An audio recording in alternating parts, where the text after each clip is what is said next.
इस वीडियो में हम बात करेंगे कि अगर पुलिस ऑफिसर जो है आपके खिलाफ फेक केस दर्ज करता है या फिर करने की धमकी देता है और आपसे ग्रेटिफिकेशन मतलब कि रिश्वत मांगता है, तो आपके पास क्या रेमेडीज़ हैं, आप कहाँ जा सकते हैं इसकी शिकायत करने के लिए, ठीक है।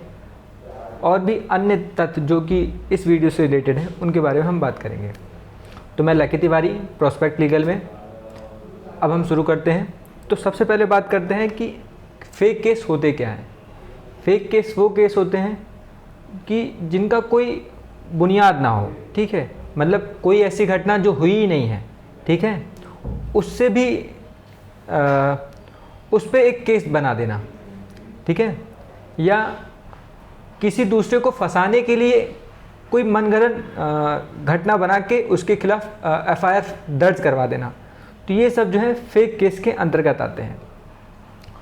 जनरली जो पुलिस हैं वो इसका प्रयोग करती है बलपूर्वक अपने बेनिफिट के लिए या ग्रेटिफिकेशन पाने के लिए। तो पहले हमें ये जानना ज़रूरी है कि कौन कौन से वो तरीके हैं जिससे कि एक एफआईआर या फिर एक क्रिमिनल प्रोसीडिंग को चालू किया जा सकता है। क्योंकि जब हम जानेंगे कि कैसे एक एफआईआर या फिर क्रिमिनल प्रोसीडिंग इनिशिएट होती है, तब हम उसका स्टार्टिंग पॉइंट जान सकते हैं। तो सबसे पहले हम जान लेते हैं कि क्या तरीका है। पहला तरीका है कंप्लेंट रिसिप्ट करके, ठीक है। कंप्लेंट रिसिप्ट का मतलब है कि अगर कोई फरियादी या फिर कोई भी एप्लीकेंट जो है वो थाने में जाए और कहे कि मेरे साथ ये दुर्घटना हुई है या फिर मेरे साथ ये प्रकरण हुआ है, जैसे कि कोई आया लूट कर मेरा सामान लेके चला गया, ठीक है, इसकी वो कोर्ट में इसकी वो थाने में जाके शिकायत दर्ज करे, जो कि सीआरपीसी धारा 154(1) के अंतर्गत आती है, ठीक है। तो ये भी दो प्रकार से होता है, चाहे आप थाने में जाएं और शिकायत दर्ज करें, चाहे आप लिखितबद्ध तौर पे भी अपनी शिकायत को थाने में भेज सकते हैं। और फिर दूसरा तरीका है कि आप अगर आपके थानेदार आपकी बात ना सुने या कि आपका एफआईआर दर्ज ना करे, तो दूसरा तरीका है एसपी को शिकायत करके, जो कि आपका कंप्लेंट है उसको आप सीआरपीसी की धारा 154(3) के अंतर्गत आप एक लिखितबद्ध तौर पे चिट्ठी लिखेंगे और एसपी को अपनी शिकायत जो है फॉरवर्ड करके आप उसको बता सकते हैं कि आपके साथ क्या क्या हुआ, ठीक है। एसपी आपके जो आपके साथ हुआ है, जो भी क्रिमिनल प्रोसीडिंग है, जो भी क्रिमिनल केस है, उस पर संज्ञान लेगा और कार्रवाई करेगा। फिर तीसरा तरीका है जुडिशियल मजिस्ट्रेट को कंप्लेन करके, जैसे कि सीआरपीसी की धारा 156 क्लॉज 3 के अंतर्गत आप जो है जुडिशियल मजिस्ट्रेट को कंप्लेन लिख सकते हैं और उसको बता सकते हैं कि मेरा ये क्रिमिनल केस है, पूरी सूचना उसमें दे सकते हैं, डिटेल डिस्क्रिप्शन कि आपका जो क्रिमिनल प्रोसीडिंग है उसमें आपका जो क्रिमिनल केस है उसमें क्या हुआ, क्या आपके साथ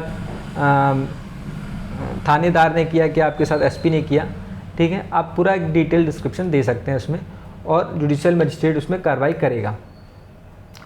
अब हम देख लेते हैं और भी कुछ तरीके हैं, जैसे कि कुछ तरीके हैं कि थानेदार स्वयं से ही क्रिमिनल मुकदमों पे या क्रिमिनल मैटर्स में एफआईआर दर्ज करता है।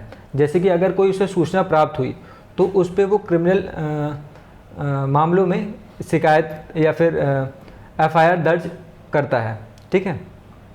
या कि अगर किसी सीनियर ऑफिसर ने उसको कहा कि ये क्रिमिनल मामला हुआ है यहाँ पर उसके किसी जुरिडिक्शन के अंतर्गत, ठीक है, तो उसकी वो इंक्वायरी करेगा और फिर उस पर एफआईआर दर्ज करेगा।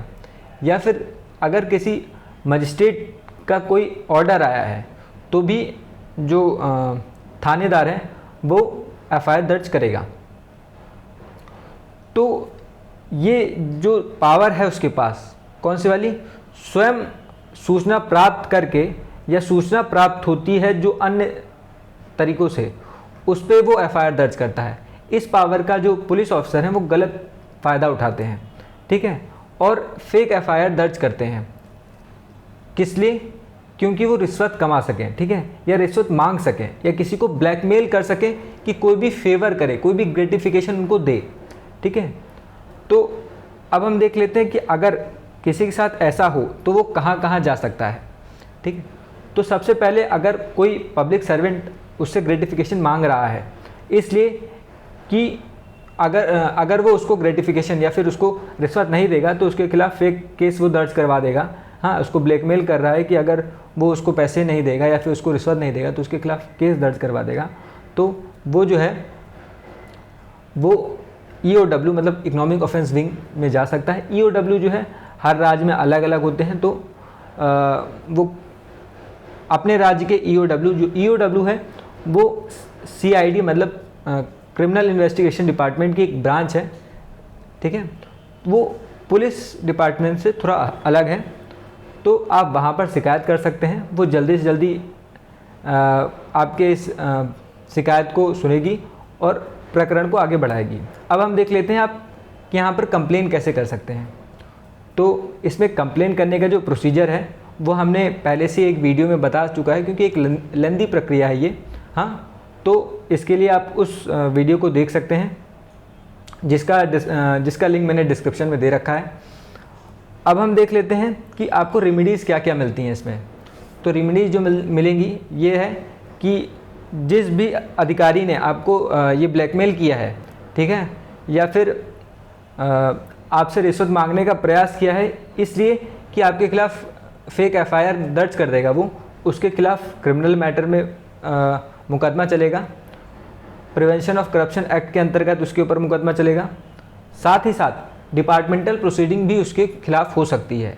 और अगर उसने आपको किसी भी मानसिक दबाव पैदा किया है या आपको मानसिक हानि पहुंचाने का प्रयास किया है तो आप कंपनसेशन के लिए भी कोर्ट में जा सकते हैं। तो इस वीडियो में इतना ही।